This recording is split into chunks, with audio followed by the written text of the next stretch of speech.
answer maybe some of them during this presentation, but it's also just a great group of questions to add to those frequently asked questions that are helping the state implement the CCBHC model according to what the state of Maine needs. Awesome. I'll take it away, Mercer. Thank you so much, Jane, and thank you everybody for joining today. And we're glad to be here and speaking on behalf of the payment methodology, the options, and then the route moving forward.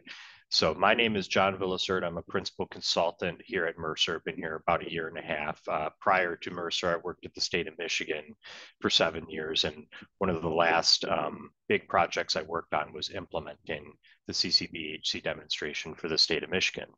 I'm joined by my colleagues, Toby Ramsdell and Pete Liggett, as well as Ashley Solinsky. And I think Shelby Proft may be on the phone, maybe on the call too, but Toby and Pete are going to join me in co-presenting this information this morning. So without further ado, I think we can jump right into it. Maybe go back to the agenda there, Ashley. Yep, so we're going to give an overview of the CCBHC kind of broadly from an authority perspective and a purpose of the PPS. We're going to go through the cost report development, and that will touch on the PPS2 implementation, really kind of how it's articulated from a broad perspective within the auspices of the CMS CCBHC cost report template. We'll also talk about provider training a little bit. We're going to finish with a little bit of information on our community needs assessment process and really how that ties into the rate development. And then finally, a discussion on the timeline and then the next steps. Next slide, please. So for the purpose of the PPS, really the PPS or prospective payment system, it was envisioned to create a cost-based reimbursement structure that accounts for historical and anticipated costs that are needed to provide the core CCBHC services, and we'll get into what those are in a few slides, to all persons who seek care. In doing that, the intent is to sufficiently cover those costs and provide greater financial predictability to providers. And then finally, the PPS is meant to complement practice transformation efforts that are needed to execute the CCBHC initiative, really taking the practice transformation elements of the Certified Community Behavioral Health Clinic model and putting some financial backing to it so that those things can be executed and that services, those 9 core services, can be delivered to all persons who come to the door. Next slide, please. A little bit more of the background. So the CCBHC, and this might be review for some of you, but I think it's important to put out here anyways. The CCBHC and the PPS was authorized by Section 223 of the Protecting Access to Medicare Act of 2014. That's a typo there, so 2014. CMS did release the cost report template and cost report instructions in early 2016. And that is the basis for creating the PPS rates by clinic. The sites use that cost report template. And as we go through that, and as Mercer provides more intensive training to providers, that is how those rates ultimately will be articulated, is through that template. CMS did issue proposed updates to the CCBHC PPS technical guidance in May of 2023. Those are still proposed. They have not yet been finalized. We're hoping that they'll be finalized within the coming months, but we'll touch on a little bit of what those proposed updates entail later on in this presentation. And then finally, and perhaps last but not least, the CMS CCBHC demonstration affords an enhanced federal matching rate for CCBHC services that are equivalent to a state's Children's Health Insurance Program rate, or CHIP rate. Typically, we've seen that, that's around about 10 percentage points. So, an additional 10 cents on the dollar for every dollar spent being paid for by the federal government. So there is a state incentive to participate in the demonstration, as it does augment the state budget in order to provide services. I do see questions. Are we holding those until the end, or are we addressing them as they come? I think you can figure that out as you go, John. If you feel like there's time to address it, if it's maybe a quick question, and then we could reserve the sort of question and answer at the end for more discussion. So you can just decide as you go. How's that? Okay, thank you. Yep. So the question was, what is the FMAP enhancement? And really that is the additional rate that's equivalent to a state's CHIP rate. So say a state normally has a 55% federal matching percentage, so 55 cents on the dollar, right, is paid for by the federal government. In the CCBHC demonstration, it'll pay at the CHIP rate, which is usually right around 10% higher, give or take some. But then, you know, the federal government would pay 65 cents on the dollar in this hypothetical scenario. So that extra 10% is being paid for by the federal government. That does not have anything to do with, you know, the Medicaid expansion group for the non-elderly population that is paid at a 90% FMAP, that the state can claim at a 90%. Whatever eligibility group is a higher FMAP will reign in terms of what the state can claim. Next slide, please. All right, so the PPS components. The PPS is a clinic-specific Medicaid per encounter rate that is based on a completed cost report detailing allowable cost and qualifying patient encounters over a year. And we will get more into the specificity of that in a later slide when Toby presents. The PPS rate is paid out for each Medicaid qualifying encounter. That's an important point. So even though all costs are included for Medicaid and non-Medicaid alike that go into the development of that rate, as well as visits. But ultimately, that rate is paid out only on Medicaid beneficiaries. The PPS rate does not include direct non-CCBHC cost, non-indirect cost, non-CCBHC indirect cost, or unallowable cost under CMS cost reporting principles. The rate is calculated by dividing total CCBHC costs by the number of qualifying patient encounters, again, including both Medicaid and non-Medicaid. The rate reflects cost per visit, including indirect allocated to CCBHC services. And then finally, the CCBHC rates are set by state Medicaid agencies and integrated into managed care if applicable, which is not applicable in Maine. I do see a question in terms of the qualifying encounters. The state is finalizing those, and I believe in the near future we'll be disseminating those.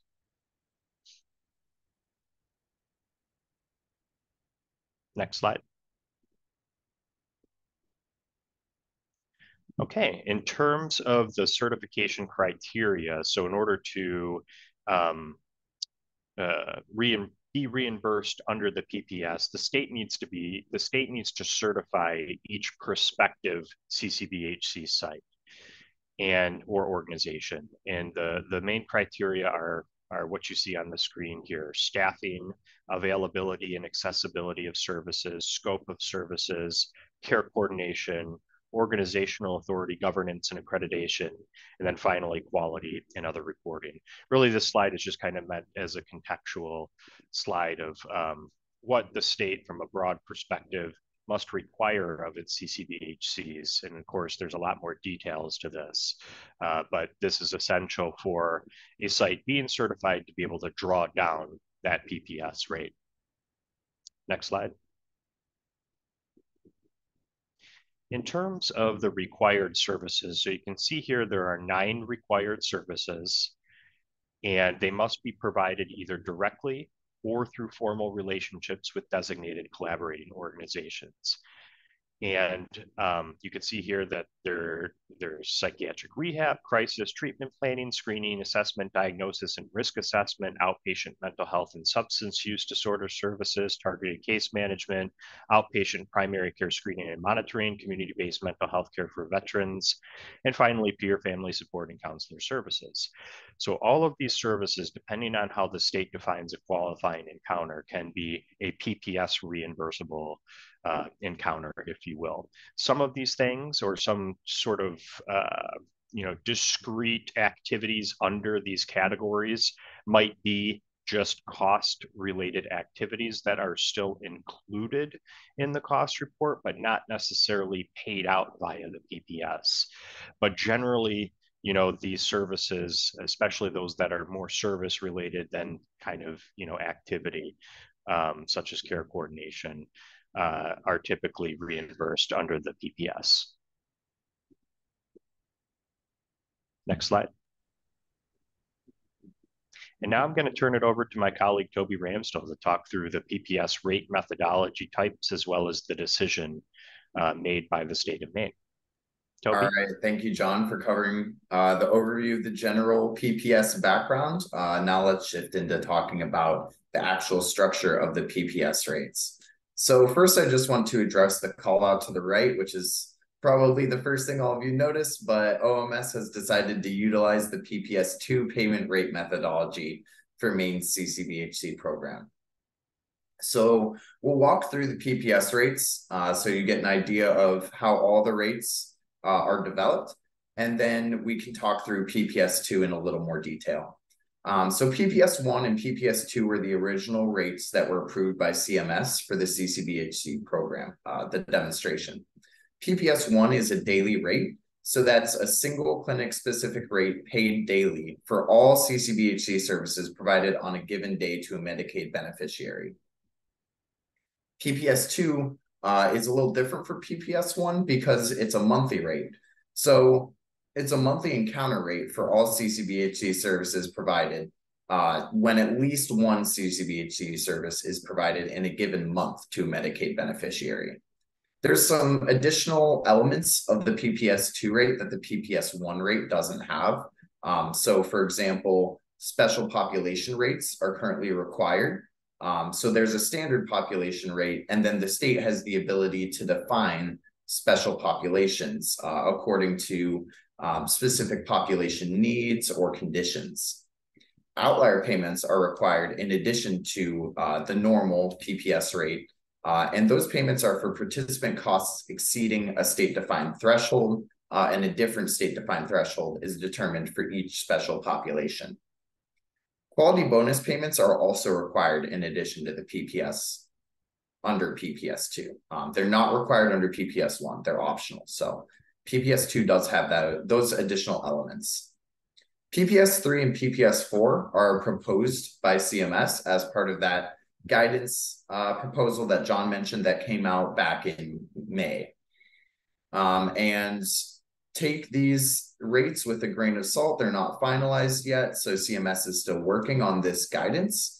So PPS3 is a daily rate, a lot like PPS1, except the state also must include at least one and up to 3 special crisis service rates in addition to what in this case would be a standard population or the general population. PPS4 kind of mirrors PPS2, and it's a monthly rate, but the state must also develop at least 1 and up to 3 special crisis service rates in addition to the standard population rate and any special population rates. So PPS2, just to reiterate, is the decision that Maine has gone with for their application to the demonstration. All right, Ashley, thank you. All right, so going a little deeper into some of the features of PPS2, again, just want to reiterate, it's a monthly rate. It captures a lot of the elements of value-based payment. So the clinic's rate is set by just determining the allowable cost divided by the number of qualifying encounters. There's also it's similar to a PMPM, so you can think of it that way, although clinics do not receive payment for a month in which a person receiving services did not receive services. So there are, populations that may access services in 1 month and not another. And in that case, the PPS rate is only paid out for the months where that patient would actually receive services. Like I mentioned earlier, the state has the ability to define special populations. And this is people receiving services based on a level of complexity or need. And there's different rates set, different PPS rates that are paid out for each of these special populations, in addition to the standard population, which encompasses all other populations.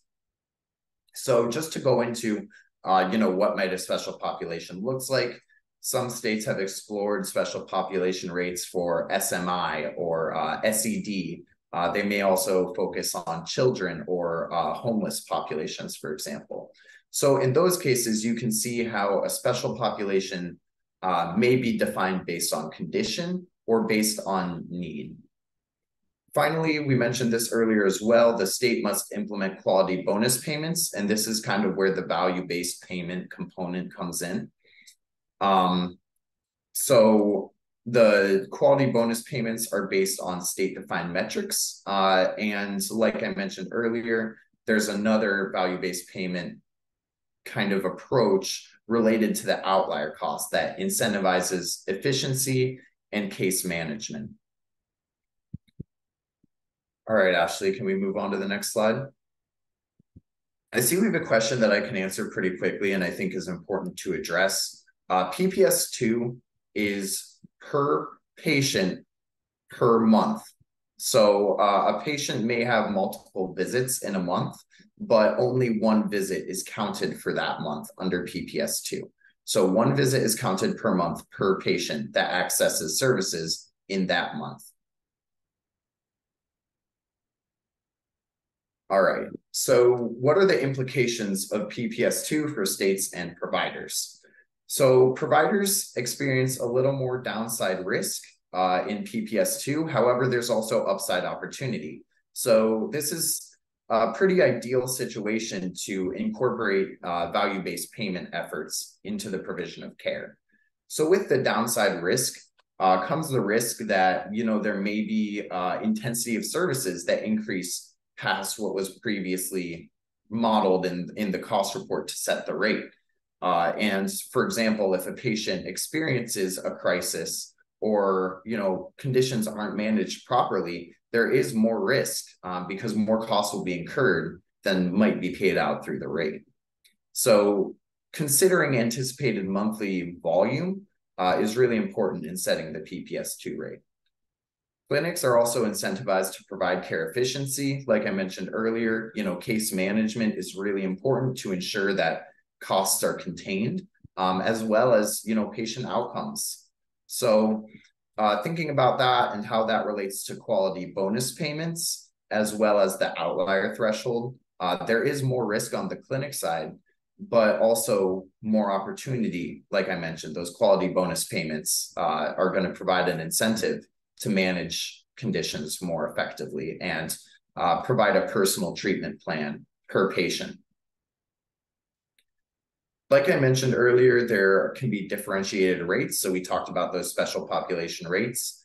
These can be used to target services to specific high-cost populations. So while, there's the general or standard population under PPS2, there's also those special populations. And the special population rates are intended to kind of prevent the general population, especially if there's, a month or a couple months with a spike in intensity of a specific condition. The special populations are intended to prevent that instance from, creating financial hardship. The monthly PPS rate also includes pay for performance through quality bonus payments. So that is really key. And that's where the upside comes in for providers. Proper case management and meeting the quality bonus payments that have been established can provide a lot of upside for clinics as well. And the state Medicaid agency can select specific quality measures to incentivize with bonus payments. And this will all align with the state's, overall strategy of improving care through that value-based payment methodology. Going into the cost report training elements, Mercer will be providing cost report training for providers coming up in about a month. I think the date for that is October 31st. So what we're going to walk through is the cost report as a whole. We're going to provide training slides. We're going to walk through a live demonstration.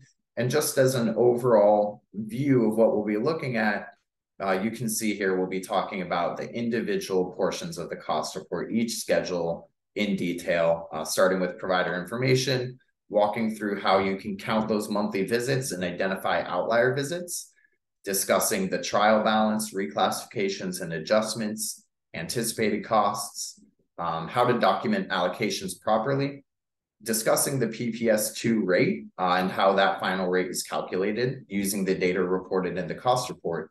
And finally, we'll talk about the certification requirement. So all of these things will be discussed in detail and will provide strategies for developing the cost report and answering any questions that arise. And so going into this, Mercer's technical assistance is really kind of twofold. There's that initial cost report training that's going to be more general, kind of an overview and walkthrough. We'll discuss general strategies that we've seen leveraged across other states and other clinics. And really the intent of that is to provide an introduction to the cost reporting process and best practices. Continuing technical assistance will consist of provider-specific technical assistance on cost reporting, best practices, procedures, and specific clinic concerns. So not all clinics are the same. Each clinic has different conditions and different questions related to the cost report and the development of that PPS rate. So Mercer will provide meetings, we'll be there to answer questions and discuss any of those specific elements that come up that can't be answered in the more general overall TA session. All right, with that, I'm going to pass it over to, I think, Pete to walk through the demonstration timeline. Great, thank you, Toby. This is a pretty high-level overview of our demonstration timeline and some of the activities that will be taking place as we hone in on more specific milestones. We will certainly add those to this timeline. But starting with today, this is the public stakeholder meeting that we have been planning for a couple of weeks now. We will do the provider training at the end of October, on October 31st. And then we'll have provider group TA sessions beginning in November of this year. Initial cost reports will be due to the state December 1st, 2023. And then we will begin the review of those initial cost reports. That will take place during the month of December through February of 2024. The target date for presentation of the actual PPS rates is February 2024, and we will do the finalization of cost reports in the spring and summer of 2024. For those providers that aren't ready to jump in 2023, there is another opportunity to participate in 2024 through the state plan implementation. But we do need for all interested providers to participate in the provider trainings. Next slide. Okay, we will be then focusing on the community needs assessment. This is a really important activity. It helps to identify capacity of providers as well as strategy going forward. It is also a process that helps to determine clinic-specific rates in the CCBHC, given that various communities have different needs and have different capacities.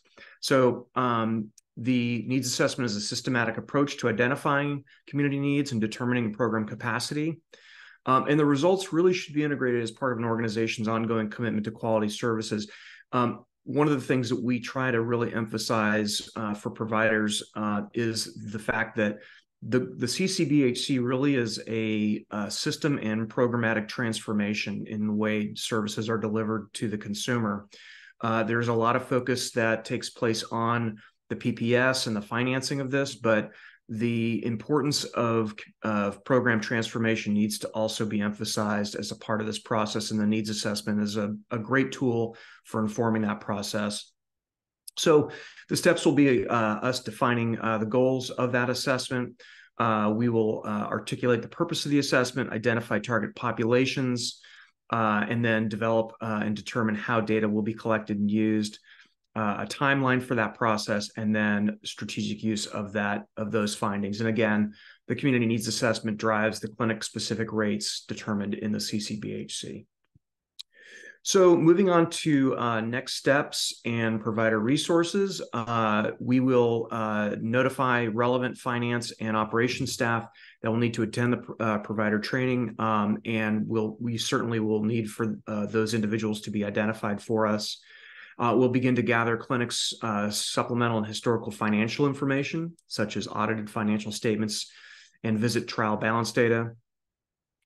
We will ask that you submit any questions or feedback on the PPS2 rate methodology or specific topics you would like to see covered in the provider training.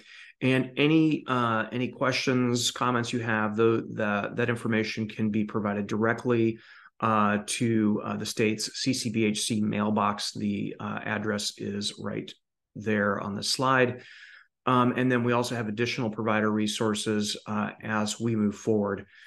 So I'm gonna wrap up here. I see we've had a lot of questions and comments in the chat, and so we're gonna move on to those questions, and I will turn things back over to Jane and John and Liz to address some of those questions. Great, thank you so much. So actually, if we can. If you can unshare the Mercer slides, and that way we can pop up the question slides that Anne has, and we'll start with the first one. And so I realize there are questions on the side as well, but want to just get some initial thoughts going first. So we've done this in all the past stakeholder meetings. But now that you know that in Maine, the payment methodology that's been chosen is a PPS2, which means that it is a monthly payment rather than a daily payment. Let's get some thoughts about it being monthly payment. Does that make sense? Is that how systems have worked for you in the past? Do you wonder what that means? So let's go ahead and put those thoughts in the chat. So 1, 2, 3, drop them in, and let's see what folks have to think about having a PPS2, which is a monthly methodology. So I'll just give a few minutes for folks to put some thoughts in the chat. Even if it's something like, that's fine, or to be expected. I think in many states, there's already sort of an established system of daily payments or monthly payments, so it hasn't been a big leap in those states. So Julia, makes sense. Thank you very much. And I'll give a minute for folks to put other thoughts into the chat. Good point, Mallory. Oh, and we've got some questions within it too. Thank you, Jeffrey. I'll give another minute or so.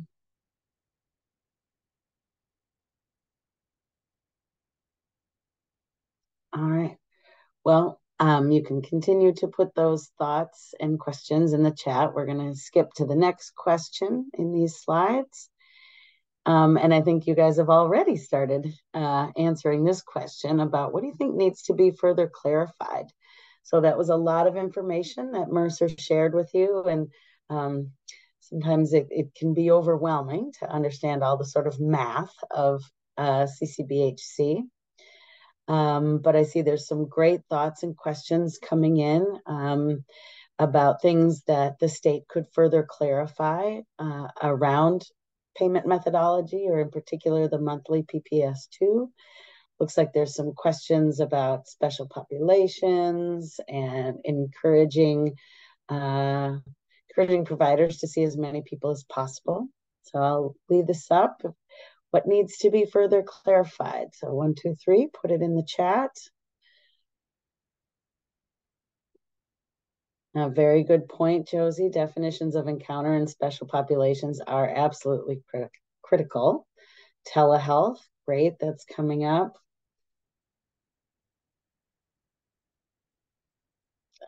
Bobby, the classic question about the prospective payment system methodology. I've now worked in, I don't know, half a dozen states as they've been working on the CCBHC model. And I would say that is probably the most common question when trying to understand how the PPS works. And I see, Lori, similar question. So thank you for putting those thoughts in. And I wonder, Liz or John, I'm not sure how much you want to address in here right now, answer some of these, have some discussion. Hi. So hi, everybody. This is Liz. I'm the CCBHC program lead. For those that this is maybe one of your first meetings, joining the CCBHC public stakeholder meeting. I work at the Office of Main Care Services, so nice to see a lot of you on listening to this kickoff of our rate study for CCBHC. John, I think that it would be valuable to answer some of the technical questions. And maybe if we could start with Dory's question up above about how the per person per month is viewed. And then I think it starts, we can get into some of the more detailed questions too about then how are encounters and people receiving the care that they need incentivized rather than just giving one visit per month. I have some thoughts, but I would love, or anyone on the Mercer team, if you could help answer some of these as from a technical lens. Absolutely, Liz. What was the specific question, though? I'm having trouble finding it. Yeah, it's okay. So the question is the PPS2 monthly rate, is it per person per month? Is that how you would define it? And then can you give a definition of that a little bit more in layperson terms or a little bit more clearly? I see. Okay, yeah, it's kind of more per recipient per month. It's a given person that accesses one or more, at least one though, CCBHC service within that month at issue. Does that help? I think that's good. Yeah. Okay. And so when they're counting encounters, or when encounters are counted, it is by a person received a service, so that counts as a monthly encounter, no matter how many services they did receive that month. However, and I think this is where when people ask, is this going to incentivize only receiving one service during that month? I think this is where the cost report really changes the game on how the CCBHC rate is different than maybe some of our right now current per member per month rates are at Main Care. So do you want to talk a little bit about how that cost report really offsets only seeing somebody for 1 month, one visit per month? Absolutely. So even though, the trigger is only one visit per month, it's really imperative still that the clinics, enumerate all of the visits and capture all of the visits that happen within that month, or even all of the services provided under, that one encounter if it was just one per month, because ultimately that will feed into the next year's cost report development work, meaning all of the services will go into the cost of the services, for that next year, for that subsequent cost report development. So it still is very important that, there is a record, a very good record of everything that was done within a month. And I think there still is, by virtue of that, a intrinsic incentive to deliver services that are commensurate to a person's needs, in order to really reflect moving forward the accurate PPS rate, as accurate as possible, as well as, do the intent of the CCBHC overall, which is certainly to, provide the highest quality care and access to care to individuals accessing those treatments. I did see a question too about the special population recipients and different rates. Yes, they would. There's a bit of a contingency on this still because CMS hasn't finalized their proposed updates to the CCBHC PPS technical guidance, and they did in the original iteration of the proposed updates, they made it optional for states, under the PPS2 in terms of selecting special populations. But as it exists today, states are required to develop special populations under PPS2. And the state, I think, is still working through, what that would be if that still remains a requirement in terms of defining special populations. But to the main question there, yes, a special population would get a distinct rate from the quote unquote standard population PPS rate. I'm going to piggyback a little bit on what you were saying, John. I think super helpful information. And on the first piece about one payment per month, I think this is often really confusing for folks who have lived just completely in a fee-for-service world, right? Where you're used to only getting paid when you provide a service and just enough to be able to provide it again, and then having a monthly rate. So I see there's still some questions about, wait, so the provider only gets paid for one service a month? And that's not how it works, right? It's the total cost for the year divided by encounters gives you that rate. So it ends up being a monthly cost coverage. And then I wanted to help out a little bit. There were some questions about what is it incentivizing with providers? And I think you made a fantastic point about, because it's a monthly payment, it doesn't mean that the clinics should not be providing the highest quality of care. And this was something we had to figure out in a lot of the demonstration states. A lot of the clinics, like, I'm a little confused by this. It feels like there's incentives to provide less service or more service, depending on the payment. And what's interesting is a lot of that actually just kind of works itself out. And the focus of the program is that the clinics are meeting the requirements for sure, but they're also really focused on providing the best care they can to the people who walk into the building, right? And or that they go to their places on site. You just find that as you're building with care coordination and providing many of the services that people need, it starts to work itself out, and you find the clinic said, well, maybe I'll figure out a way to sort of make this PPS work for me. And they realized it's just providing the services and doing the work that actually makes the PPS work for you. And it doesn't really work to try to work around it. That's the sort of magic of a prospective payment system. So like I said, it's the most common question, like, how are you incentivizing encouraged access to care in the clinics? And I know it sounds kind of wishy-washy to say it works itself out, but it really does. These clinics provide this high quality care and get the cost coverage they need to do it. So I just wanted to throw that piece in to sort of allay fears and let people know that this is a cost coverage model. I also have been playing around with, you were talking about special populations, and I think that's CMS's word for separate rates for folks who need additional care. I've been thinking a lot about that. Rather than a special population, it's really a high intensity needs population, because there are some folks who use a regular amount of care, and then there are folks who need a lot more, have a lot more visits throughout the month. Therefore, there's higher cost. So there are definitely target populations in Maine that we want to make sure the CCBHC model helps. But for this conversation with PPS, it's really about those high intensity needs populations that I think often end up being the populations for a higher rate than the average. So just thought I'd throw those in. I don't know if that's helpful, but this is also a lot of information to take in. It's a lot to learn today.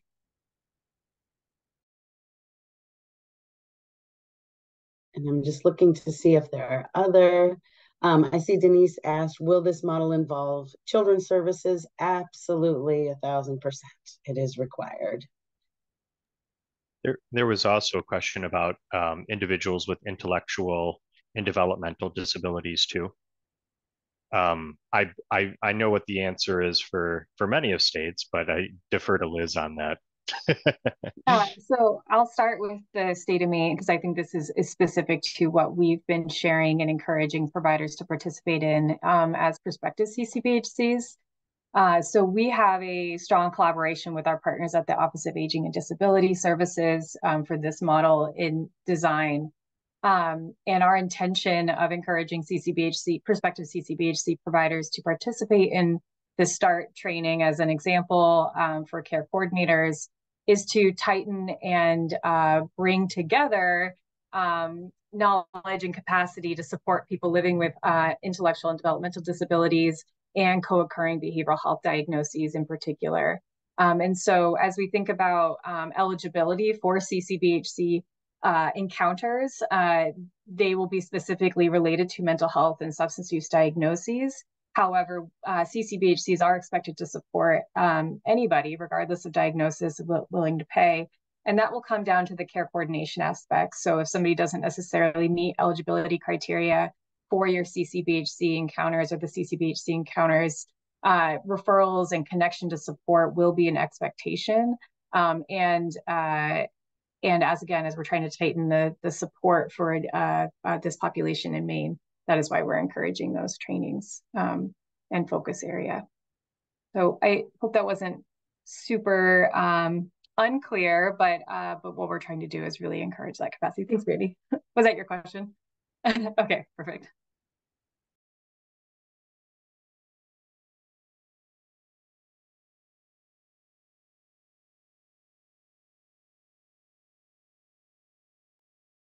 Great.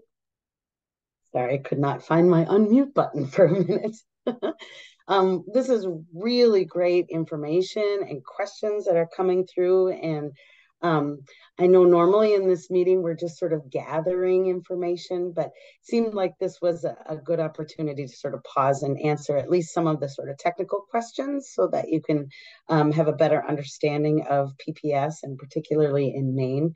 So we've answered a few verbally. I'm starting to answer a few in the chat just so that you have the quick technical answers to things.